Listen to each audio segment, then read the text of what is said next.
Europe 1 matin. Il est 8h08 sur Europe 1, la suite du journal. Fanny Marceau, Dimitri Pavlenko. Un effort à tous les Français, rappelez-vous, c'est ce qu'a demandé fin mai François Bayrou pour redresser les finances publiques. Et on attend ces grandes orientations budgétaires d'ici 3 semaines.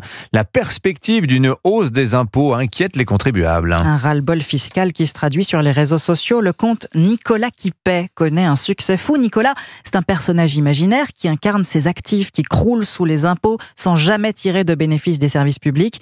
Colère d'autant plus forte, Baptiste Morin, que cet effort, cet impôt sur le revenu repose désormais sur les épaules d'une minorité de Français. Sur les 41 millions de foyers fiscaux français, seuls 19 millions sont désormais redevables de l'impôt sur le revenu, soit 45% contre plus de 50% il y a un peu plus de 10 ans. Dans le même temps, les recettes issues de cet impôt ont gonflé, plus de 80 milliards d'euros en 2023 contre moins de 70 en 2014. L'impôt sur le revenu rapporte donc de plus en plus, tout en reposant sur de moins en moins de Français.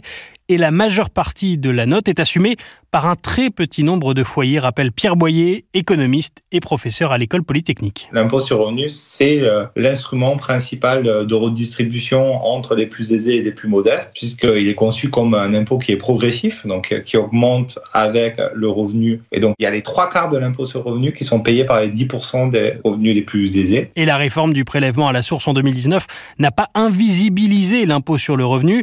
Près d'un Français sur 2 connaît même aujourd'hui très précisément son taux de prélèvement. Baptiste Morin, chef du service économie d'Europe 1.